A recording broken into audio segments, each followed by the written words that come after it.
What's up, people? I'm back. Friend White here, Tales from the Pen. If you're new to my channel, please go down and hit subscribe, hit the bell, hit the all, and you will get notifications every time I put up a video. If you're not new to my channel, just go down and hit the like, maybe leave a comment, a share. I appreciate all my support. Just coming on to do a little quick video, let everybody know I'm good. I know I haven't put up a video in a couple weeks. I got a bunch of things going on. Went on a little vacation. Also been grinding, been working. So, I've been working, a lot of long hours, and I come home in the middle of the night, sleep a lot of times during the day, get up, chill with the kids for a little while, and get back and do it again. So, this has been to the back burner. I know a lot of people, I'm not a YouTuber. You know what I'm saying? Like, I started this just to get my message out there, and I've done it for about a year. I got 50-something videos up, right? And I think I put a good message out there. And that's really what I started to do. Like, I'm not in this, like I always told you guys, I'm not in this for the money. I'm not in this for the, for anything. I like the views because it means more people and my message is getting out there. That's all it means to me. Like, YouTube doesn't pay enough, and it's, again, I'm not a YouTuber. I'm not gonna be one of these people posting 3-4 times a day, and it's just, this is, I don't mean it like that, but like my regular life is real, you know what I mean? This is just a little fantasy-ish life, right, on the side. So today I want to talk a little bit about, because I watched this movie. It's a documentary. It's on HBO. It was called Storm Over Brooklyn, and it was the Yusef Hawkins story. For those who are unfamiliar with it, it's on HBO. You can check it out yourself. It's called Storm Over Brooklyn, and it was about a true series of events that happened here in New York back in '89. Now, I was an adolescent on Rikers Island at the time of this incident, so I remember it well. Okay, it was happening in Bensonhurst, and what happened was a group of teenagers from East New York came over to Bensonhurst, right, and they were looking for a car to buy. And there was already tension in the neighborhood because the white kids, it's a predominantly white area, Bensonhurst, Brooklyn. A lot of Vito, Tony, and the boys, you know what I'm saying? You know what I'm talking about, yeah. That's what's over there. And so there was a lot of tension in the area because one of the white guys from the group was dating a Spanish girl. And she was having a party, and they had broke up. And supposedly her new boyfriend was African American. And supposedly her new boyfriend was coming to this party tonight. So these kids got all riled up, and when they seen these group of particular African American young teenagers in their neighborhood, they thought they were the kids that were coming to this party. And it's a very powerful documentary. So this group of white teens ran up on these kids, and one of them shot them. Even the documentary leaves a lot up in the air, but Joey Fama was convicted of it. A bunch of other kids, there was like 6 or 7 of them. It was like 30 or 40 kids out there, okay? And again, these kids had nothing to do with nothing. They were just coming to buy a car. They didn't know nothing about the neighborhood. They didn't know anything about, the history of it. And they were just looking for a car. And one of them ended up dying, and that was Yusef Hawkins. Now, after that incident, melee and riot ensued in New York City. That's a fact. Even when you watch the documentary, it was kind of disgusting when I sit back now and watch it and look at it, of how certain people acted during that time. Because, back then, Al Sharpton had set up a bunch of protests through Bensonhurst. And every time they came through Bensonhurst, the white crowds was there waiting for them. The whole neighborhood came out. you know, white people lined up the streets, and they all had like things like, you know, you see it in the documentary, like holding water, bringing watermelons, you know, chanting certain things, certain melodies they were chanting, like basically saying, get out the neighborhood, you know, certain derogatory names, lined up the streets, watermelons, basketball, anything associated. There was so much racial tension. And I remember it clearly because I was on Rikers Island at the time. And when that incident happened, man. Because as I always explained, there's the difference between Rikers Island and upstate, the penitentiary. And upstate penitentiaries, maybe, you know, it's a little it's realer, but white guys maybe get with the white guys. It's a little different. You could get away. On Rikers Island, if you was white at that time, there's no getting away. Rikers Island, again, is different than upstate. Rikers Island, the racial disparity is incredible with African Americans, Latinos, and white. It may be like 1-2% white, right? And the white guys that were there, or maybe the older ones, were all dope fiends and, you know, in and out type dudes. You know what I'm saying? But in the adolescence at that time, I was an adolescent. There weren't too many white boys. There was a couple, sprinkled here and there. And in that majority, you know, how many of them got busy? Not too many. Not too many. You know, at that time I was already established. I had already been there, you know, a year and some change already, year and a half, whatever it was at that time. So it was a little different for me, but I still seen it and I still understood it and I still felt it. You know, a lot of white boys at that time, you know, was getting beat up, smacked. White boys was washing clothes, man. White boys was washing other men's socks. You know, dudes would put their socks and drawers in a bucket and tell the white boy, yo, clean that, wash that. And they did it. That's just the way it goes. That's some of the reasons why I tell these stories, because these type of things still happen to this day. And unless it's you a stand-up dude, unless you could fight or willing to fight, you was washing clothes as a white boy on Rikers Island. Again, not all of them. I'm just saying, at least 95 to 98% were herbs. Paying people. Fact. Getting their shit taken. Fact. And during that time, during the racial shit that was going on, because New York's always had a lot of little racial shit going on. And especially in the 80s, it was the Howard Beach incident, where a group of whites chased a couple African American dudes onto the Belt Parkway. I think the dude was named Michael Griffin that died. And I remember John Lester and them went to jail for that. Then it was the Crown Heights. No, then it was the Bensonhurst thing. Then it was Crown Heights, I think, right after that, in 90. Crown Heights incident was an Hasidic man hit an African American boy, I think, on a bike, and he died. And it was Crown Heights blew up. Some racial tension between the Jewish community, you know, and the other communities in that area, which was predominantly African American. Facts. So there was so much racial tension going on in those days. So when this kid, whoever it was, pulled the trigger and killed Yusef Hawkins, it ignited it. Ignited all over New York City. But particularly in Brooklyn, Bensonhurst. Because let me tell you something, even, you know, all these years later, it's still the same way. It's just not, there's nothing that happened that, you know. But Bensonhurst still has the same people in it. You know, Bay Ridge, those type of places. Yeah. Sal, you know, Vito. You know what I'm talking about. Capiche? Yeah, that's what's going on over there.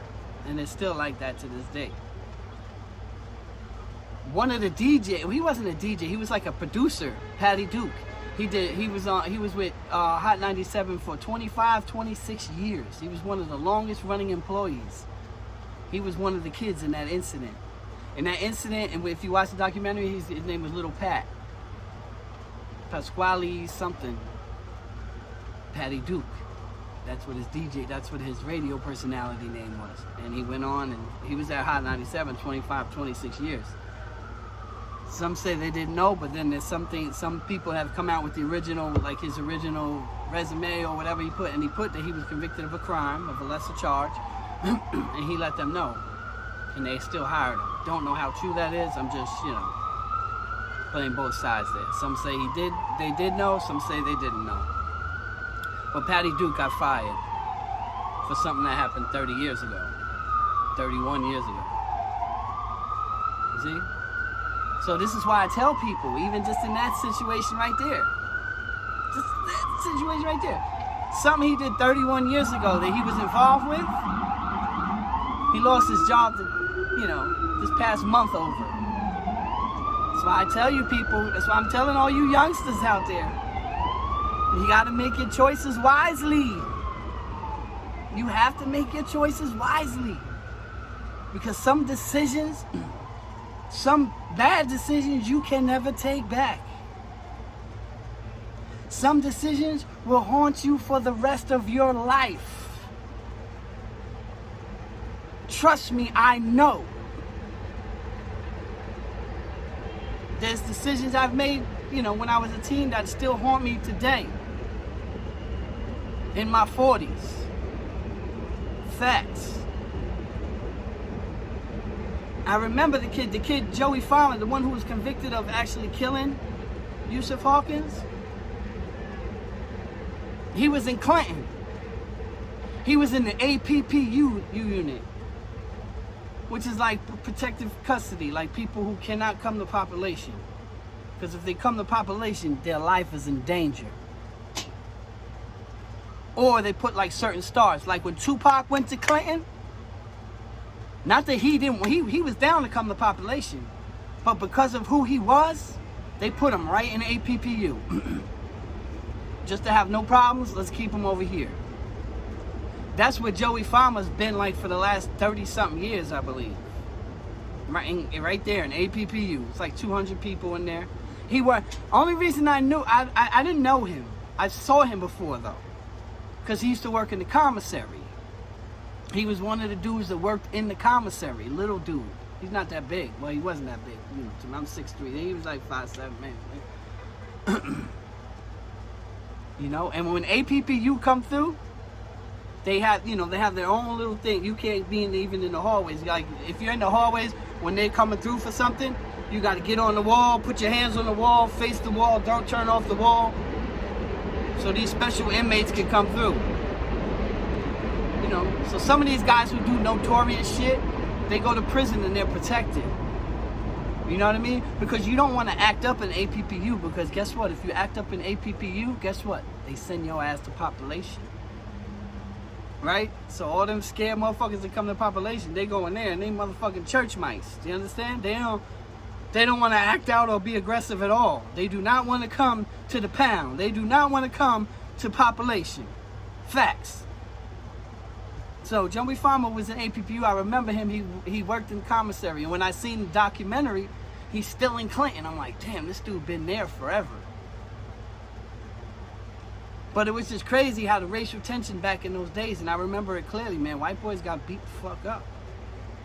You know what I'm saying? I mean, I have my little shares of things because, people always, when your skin is a certain color, man, in that environment,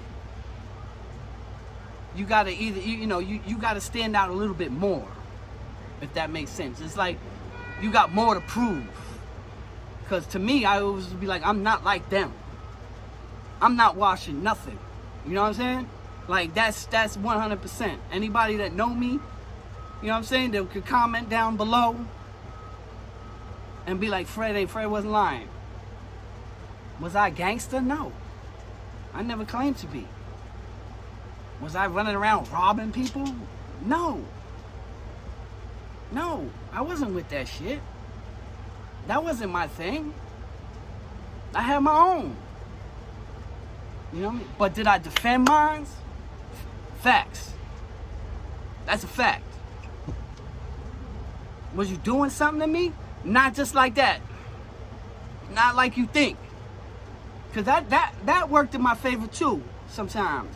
With the whole, cause again, not all of y'all, not all the white boys, let's not get it twisted. Most of y'all know what it is though. You know what I mean? You know, you guys know what it is. You know, I ain't making shit up. You know what I mean? But I made it a point to you know, always let it be known I'm not them. Nah, I don't drink coffee. I don't play pinochle. You know what I mean? You know what I mean? I'm different. And I always had that persona about me, and it's a persona I took and ran with it. And that's why today it's still hard to get that out of me sometimes. You know what I mean? Because, you know, it was ingrained in me at a young age. You got to be a certain way or you're going to be a sheep. And again, anybody that know me will comment below. I never know fucking sheep, ever. I always had I always stood for a cause. And you weren't just doing nothing. It's not, you know, what you think. And again, that would work in my favor. Like I was saying, sometimes I get lost in my thought.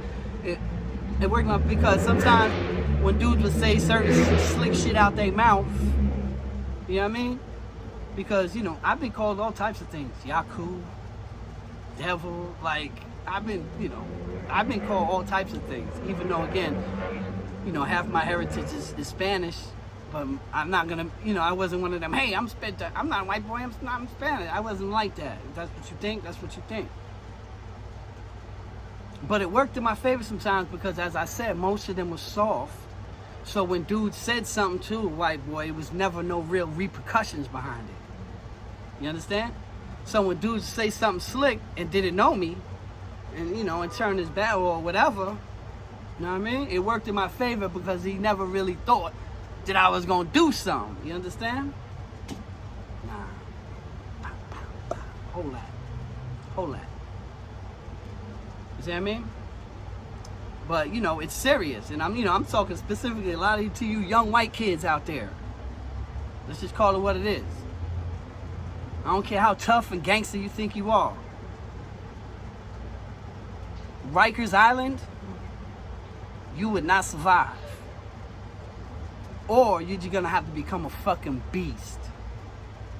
And I know some dudes who act like they're gonna go in and be a fucking beast, and you don't work out like that. You know what I'm saying? You know, you're hit with a different environment, a different structure that you ain't used to. You know what I mean? With some real gangsters and some real hoods. So that's why I tell you people out there, you young kids out there, be careful. Be careful of the people you running with. If you know something is wrong, do not do it. Get your ass away from that scene. Because again, when there's no love and loyalty, man. People talk that love and loyalty, when there's no love and loyalty when there's a group of y'all and y'all get caught up. Because that's what happened even in the Storm Over Brooklyn movie. They all told on each other. They all got on the stand on each other. They all made video confessions.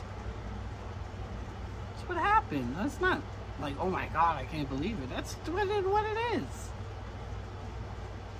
Don't want you guys to have to learn those lessons. They will tell on you. Your people will tell on you. So yeah, man, I was watching that Storm Over Brooklyn and it was just like, wow, it brought back so many memories. You know what I'm saying? It brought back a couple, fights I had. It brought back just a couple of things that I stood up for during that time. Because again, the white boys was getting smacked the fuck around. That wasn't happening. It wasn't happening like that. I had a prestigious job, you know what I'm saying? I was house gang. I mean, suicide, everywhere I went. That's a fact. Even in the Bing, even in solitary, I was coming out at night. Facts. You know what I mean? So, you know what I mean? I was a little different. But I remember that racial tension and just watching it, I was just, you know, it was like I was getting goosebumps, like remembering where I was at watching the news while people are marching and white guys are standing on the side with watermelons screaming at the protesters coming through. And I'm sitting there in front of the TV like, wow, okay, let me go play the wall a little bit. Facts. So I was affected by it a little bit too, you know what I mean? And, you know, that's just something I wanted to share with you guys. I wanted to come up here and just share, you know, a quick little video, put it out there. You know what I mean? I'm good, I'm alive, I'm well, I'm just back to work, I'm just grinding. And you know, with 3 kids, wife, and a job that I'm out grinding all day, all night. You know, it's just sometimes it's not too much time for my YouTube people, and I apologize for that. I'll try to at least put up at least one a week, maybe more. Again, I'm trying to work on a series where I could put one a week, maybe like a Wednesday at a certain time. Every week, you guys know that at Wednesday at 4 o'clock, I'm gonna be coming out with a video, something like that. I'm working on it now. I'm formulating some things. I'm getting some interviews together, you know, and that's what it is. So, you know, I'll be back soon, you know, and I'll try not to take a 3-week hiatus, man, because I had a lot of people writing me, a lot of people in my DM, a lot of people, yo, Fred, you all right? Yeah, Fred is good, man. Fred is good, and I appreciate all the love, and I appreciate all the concern. I appreciate everybody who supported me. I appreciated everybody who went to talesfromthepen.com, clicked on the merch and bought merch. You know what I mean? I appreciate you. I appreciate everybody who supported this movement from the beginning. And, you know, I love you guys. And on that note, people, you already know what it is. Experience is the greatest teacher. But somebody else's experience can be just as valuable if you pay attention and listen. And on that note, people, Fred White, signing off.